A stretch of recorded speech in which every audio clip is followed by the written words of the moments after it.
Hello and welcome to Lunchtime Politics. First, the highlights.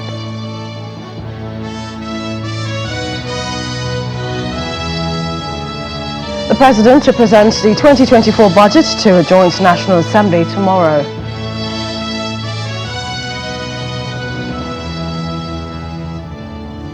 Appeal Court dismisses petition of the APC governorship candidate in the March 18th governorship election in Rivers State.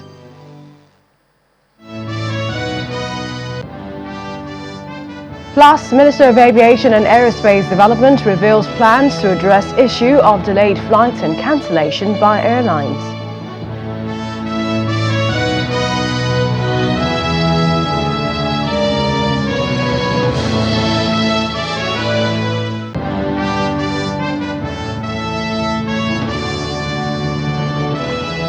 Welcome to the program once again. We begin with the judiciary and the breaking news right now. The Appeal Court in Lagos has dismissed the petition of the All Progressives Congress governorship candidate Patrick Toyin in the March 18th governorship election in Rivers State. It was challenging the victory of Governor Siminalayi Fubara of the People's Democratic Party. Earlier today, the APC candidate was present in the courtroom where he had asked the court to direct INEC to declare him the winner of the March 18th governorship election in the state. The Rivers State Governorship Election Petition Tribunal had dismissed the petition of Mr. Toyin challenging the election of Governor Fubara on the ground that the APC that sponsored Mr. Cole had withdrawn the petition against Governor Fubara's victory. But now it's breaking that the Appeal Court has dismissed that petition by the APC governorship candidate Patrick Toyin in the March 18th governorship election in Rivers State. Well, let's move on to other stories. According to the leadership of the National Assembly, President Bola Tinubu will tomorrow, November 29th, 2023, present the 2024 appropriation bill to a joint session of the National Assembly. Yesterday, the Federal Executive Council, FEC, approved an appropriation bill of 27.5 trillion naira for 2024. Before the commencement of the Federal Executive Council meeting, President Bola Tinubu swears in 8 new permanent secretaries at the council chamber of the Presidential Villa, Abuja. That done, the President chairs the FEC meeting. In attendance are Vice President Kashim Shettima, the Secretary to the Government of the Federation, the Head of Civil Service of the Federation, ministers and senior aides to the President. After several hours, State House correspondents are briefed on some of the outcomes of the meeting, including the review of the medium-term expenditure framework by FEC and the approval of the 2024 appropriation bill. Two of the important decisions was to use an exchange rate of 750 naira to a dollar and also a benchmark crude oil reference price of $77.96. The Federal Executive Council approved the 2024 appropriation bill and the presentation of such to the National Assembly by His Excellency, Mr. President. The bill has an aggregate expenditure of 27 trillion 500 billion. FEC also received the presentation from the Presidential Committee on Fiscal Policy and Tax Reforms as it gave approval for the installation of new security gadgets in some international airports aimed at reducing the processes involved in clearing passengers. There was financing of $1 billion, concessional financing, 25 years, 8 years moratorium, at about the same 4.2% per annum, which was approved by the African Development Bank for this administration, and really it was a recognition of the macroeconomic measures that have been taken. It's for the approval of the award of contract for the supply and installation of customized explosive and narcotics detection screening systems with remote and dual view for the international airports of Abuja, Lagos, Kano, Port Harcourt, and Enugu at 3 billion, 233 million, and 600,000, inclusive of 7% VAT. FEC also received a draft National Human Rights Periodic Review report presented by the Attorney General of the Federation. The report is expected to be presented to the United Nations come February 2024. From the Presidential Villa, Emperor Simon, Channels Television News. Meanwhile, the Speaker of the House of Representatives, Mr. Abbas Tajuddin, says the House will convene a budget town hall meeting to enable citizens contribute to the 2024 budget defense process. He stated this at a retreat organised for Chairman and Deputy Chairman of the House of Representatives. The arrival of the House Speaker and the Chief of Staff to the President heralds the commencement of the one-day retreat organized for Chairman and Deputy Chairman of the House of Representatives committees. The retreat, which is aimed at improving legislative performance through effective committee management, is organized in collaboration with Konrad Adenauer Stiftung, the European Union, and Yaga Africa. There are several misconceptions about the National Assembly that the committees can help in rebuilding public confidence in citizens. And so for us at Yaga Africa and our partners, we hope that this retreat will deal with issues relating to how to position committees to engage effectively with citizens. The Chief of Staff to the President and immediate past Speaker of the House laments the challenges faced by lawmakers in the absence of effective local government administration. The collapse of local government administrations across the country has created a situation where constituents look to their legislative representatives to fill the gap and perform municipal functions in their various communities. He charges the committee chairman on effective discharge of their oversight responsibilities. More than any other arm or institution of government, the Parliament depends on the public's goodwill to be effective. Therefore, the legislature must ensure that its investigative authority is never used in such a manner as to suggest abuse of power or other base objectives. In declaring the event open, the Speaker highlights the challenges faced by committees in the course of carrying out their oversight functions, as he announces a first-of-its-kind idea to improve the budgeting process. Committees face several challenges that impair their overall effectiveness. These include a high turnover rate and its attendant effect on legislative expertise. As a result, critical knowledge and expertise lost in the process. As we expect to receive the 2024 appropriation bill in the next coming few days, I wish to state that the House will convene a budget town hall meeting to enable citizens to make inputs into the 2024 budget appropriation. The retreat is crucial as lawmakers prepare for a rigorous budget defense process in the coming weeks. Terry Ikumi, Channels Television News. In the meantime, a member of the National Assembly expects that the 2024 budget by the President will address the harsh economic conditions affecting small and medium-scale businesses in rural areas. Honorable Kaltungo Shogom Federal Constituency of the House of Representatives, Mr. Shehu disclosed this at the distribution of relief materials by the National Emergency Management Agency to individuals affected by flood that ravaged different communities in the state.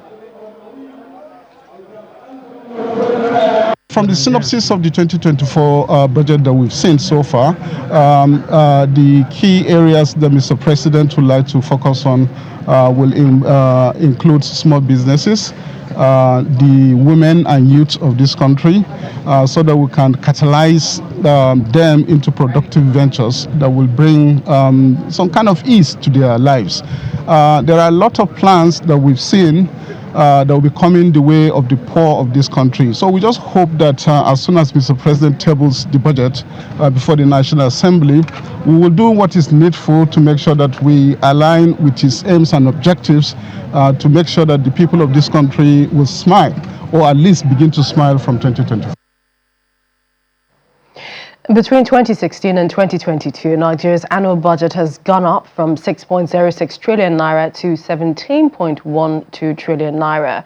In 2023, former President Muhammadu Buhari signed 21.83 trillion naira into law as the year's budget, while the National Assembly has said it would convene a town hall meeting to allow Nigerians to make inputs into the proposed budget. The 27 trillion naira appropriation, which is the first by the Tinubu administration, is the biggest since Nigeria returned to civilian rule in 1999. Putting this all in perspective is Mr. Marcel Okeke, a practicing economist, former chief economist at Zenith Bank, and he joins me now virtually from Lagos. Thank you for joining us.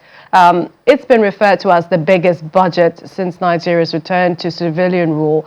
Do you think there are factors that have led to this increase in the budget, and that's when you compare it to previous years? Well, thank you very much. In terms of value of money, I mean volume of money, yeah, this is quite huge. But when you realize the fact that our naira has been thoroughly depreciated or devalued in recent time, then you see that when you compare the real value of 2024 budget, which is 27.5 trillion, to the previous years, you see that instead of being seen as a huge jump from previous years, you can see that it's even dropping. I would say I have the conversion rate now, because even the current exchange rate is still moving like a yo-yo. But the fact that we are now around 100 naira, I mean 1,000 naira per dollar, as against around 400 to 500 naira per dollar, as at the commencement of the current appropriation bill, then you can see how far we have moved or how static we have become. You understand? So I wouldn't say in absolute terms that we have moved far forward, you know, in terms of the value of the Appropriation Act, you know. But in terms of the figure, yes, 27 trillion, 27.5 trillion is far above 21 something trillion that is the current Appropriation Act. Okay, and that is expected because we have to be moving forward. The budget has to be sufficiently ambitious, you know, and there's a lot to do at the federal government. But the challenge is that while these huge sums are being mentioned all over the place, the challenge has been how to source the money to funding has always been the problem. And I don't see any better prospect or good prospect of that funding come 2024.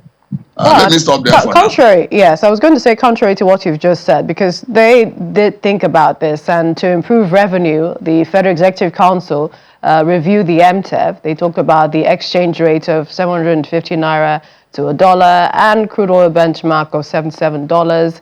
And they also talked about, I think, the targeted revenue by the Minister of Budget was, I believe he said, next year is 18 trillion naira. Well, it's neither here nor there, because those things are expectations. When you talk about the exchange rate, for example, and they're saying about 750 naira per dollar, is that realistic? What makes it be realistic? Okay? Because as we speak today, even if officially, about whatever name it is called, IE window, importer-exporter window, it's still hovering above that assumed the figure. In other words, still between 800 and 900, you know, officially. And then in the black market, you know, it's still above 1,000 naira per dollar. So I really wonder what magic is going to happen between now and January next year, that the exchange rate will now come down to 750 and or 700 naira per dollar. You know, I am saying this because the problem in the foreign exchange market that has been the supply of dollar still persists. It still persists. Neither the foreign direct investment we're expecting is materializing, people bringing in money, or the foreign portfolio investment is materializing, okay? Nor are we making so much from oil, you know, because Nigeria has not been able to meet its export, OPEC quota in terms of oil production and export for a long time now. So I don't know the room. And you recall that the oil sector is also beleaguered or confronting the problem of oil theft, you know, so that the issue of where the money will come from is still a big challenge. Neither are we doing well in the area of non-oil export, you know, to improve the dollar supply in the foreign exchange market, so that the exchange rate will come to 700 or 750 that they're talking about. So that, as we speak currently, it has not come to that. And so it's a mere expectation. And I don't blame them. Being a government, they have to be optimistic rather than be pessimistic. That is on one hand. On the other hand, I'm talking about the volume of oil that will be produced. Okay? As we speak now, like I said, we have not been able to meet our quota. And they're optimistic that we're going to produce up to 1.78 or something like that. So is the environment conducive for that? Apart from oil theft we are talking about, there's also sabotage. There's also vandalism all over the place. Okay? So, but we're all hoping that it will get better. This is not talking about the backdrop of insecurity that has not been seriously, addressed by this government. Okay? So all that is affecting everything.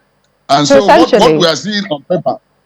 You're not optimistic that, you know, this budget will this proposal by the president will meet the expectations or even align with his economic priorities, which he promised before he came into power? I don't share that optimism as we speak for so many reasons. I have written very, very widely and very, very seriously on this topic. Because what we are hearing now was discussed by Federal Executive Council in October, really, and they approved it with some minor amendment. I wrote and said that the 2024 budget, with those assumptions, will amount to groping in the dark. That's what I titled it. That was published in the Nigerian Guardian. And subsequently, I addressed the directorate level staff of Fiscal Responsibility Commission in Abuja through a webinar like this. And I did tell them that these assumptions are like building the budget on a quicksand.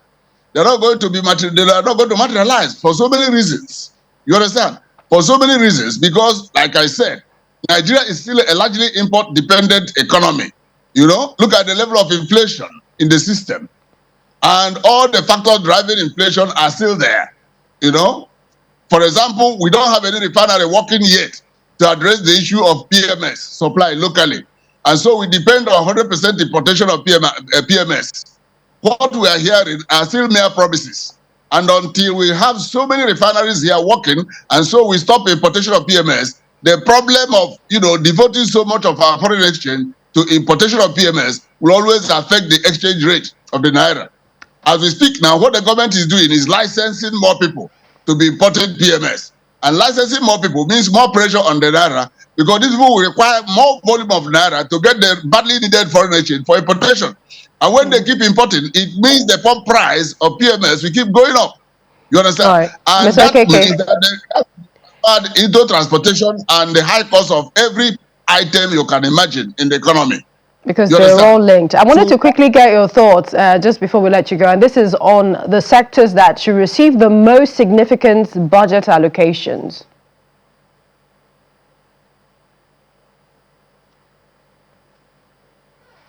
Come again? What do you think are some of the sectors that should receive the most significant budget allocations? And that is to turn things around in terms of our revenue. Okay, thank you very much. The government should do everything humanly possible to address, one, insecurity in the land, two, leakages. I mean, physical leakages in terms of the much that could be made from oil. Because as we speak, that is the mainstay of the economy. You understand? So handling the issue of security of oil production and export with kid glove does not in any way help Nigeria. You understand? Because the other sources of income we're talking about, for example, CIT, which is corporate income tax. Many companies in the economy now are incurring huge losses because of this exchange rating, naira devaluation, and all that. If you factor in what they call revaluation, each one of them is reporting huge losses. And so where are you going to get this corporate income tax from when they are reporting losses? You can imagine what will happen by the end of the year. If by middle of the year, half year, their report was lost, by third quarter, the huge losses by each of these big companies. A number of big corporate organizations have left the country in recent months, because of the hardship and how harsh the environment is becoming. So I wonder where the corporate tax will come from. Thank you. Thank you so much. We look forward to tomorrow's presentation and the breakdown. Thank you so much for joining us. Mr. Marcel Okeke is a former chief economist with Zenith Bank. Thanks again. Thank you very much for having me. We continue this time back to the Minister of Aviation, who indeed has provided an update on the Asaba flight diversion. It says the federal government has summoned all wet lease operators in Nigeria to address their operations in the country. It followed the diversion of an Abuja-bound plane to Asaba on Sunday, November 26th.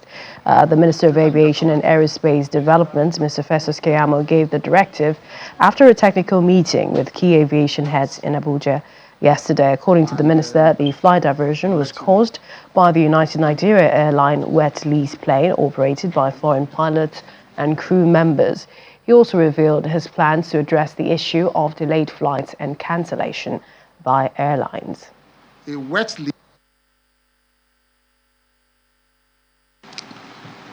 Because of the incident that happened yesterday where a plane bound for Abuja ended up in Asaba, we have listened to the transcripts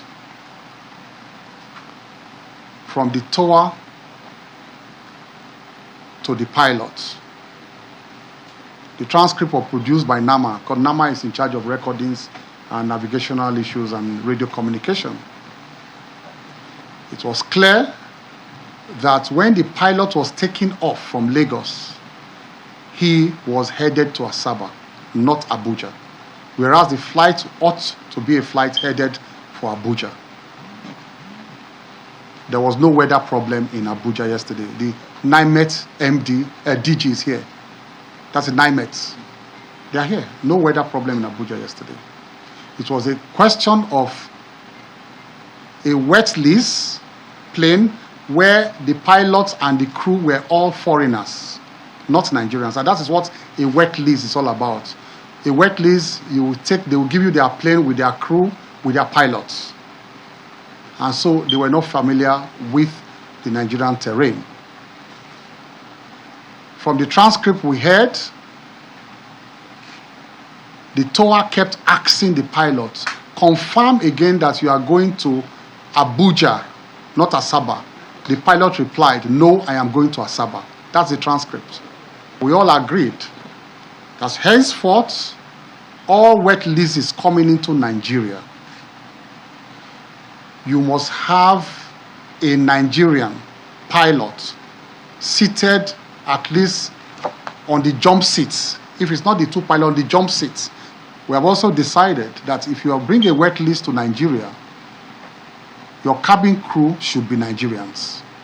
The NSIB is investigating these incidents, and it is a primary agency that's empowered by law to officially issue reports about any incident or accident that happens in the aviation industry. So I have directed them that within 10 days from today, they must submit their report regarding these incidents that happened and what actually transpired. I decided to take on the responsibility. I've set up a small committee to see how those sanctions must be enforced on these airlines. If the reason for delay and cancellation is their fault, I repeat, if it is their fault, in many instances, it's not also their fault. where you have bad weather, you have acts of God, you have bird strike. But where it is their fault, they must pay compensation. I told them that the last time they came here. And what I am immediately thinking about is that if your flight is delayed or cancelled, if you don't get cash back, you should be able to get some rebates if you buy the next tickets. I've told NCA and their Consumer Protection Department, give us a report every week of a catalog of cancelled and delayed flights of the last week. We'll be publishing it. We'll publish it for Nigerians to see where it happened, how many hours they were delayed, what was the cause, and action taken as a result of that. We'll publish it every week. At least so that we don't keep quiet and Nigerians feel frustrated that we're not talking to them. Well, we wrap up on election appeals, where a civil society group, Yaga Africa, is calling on aggrieved parties to desist from engaging in a blanket blacklisting of judges as election appeal panels across the country continue to adjudicate on the various appeals filed before them. A board member of Yaga Africa is warning politicians against castigating judges over what he describes as unfavorable judgments. He describes the trend as unhealthy for the nation's democracy. When you are talking to this lawyer, the lawyer will tell you that according to the law. But the judge is the one who has a wider view of all the arguments. My sense is that we should respect them.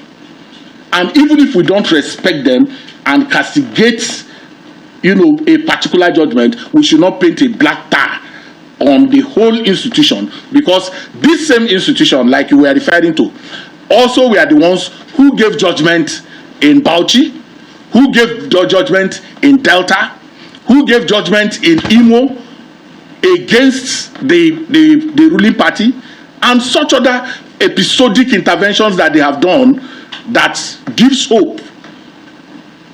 So if we take those ones side by side and then put the places where we probably don't understand or where even they erred, it is not enough to excoriate completely the whole institution. And that is the same thing that is being done, that was being done with INEC. Oh, the election was this. Oh, the election. And you ask people, this electoral process, this thing is a process. It is not an event. Which particular part of this process do you have problems with? Of course, it was the upload of the result on the what is it called, on the IREF. Now, that particular action was just a very little part of the whole process. And that's our show at lunchtime. Many thanks for watching. I'm Innocent Wonka. Bye for now.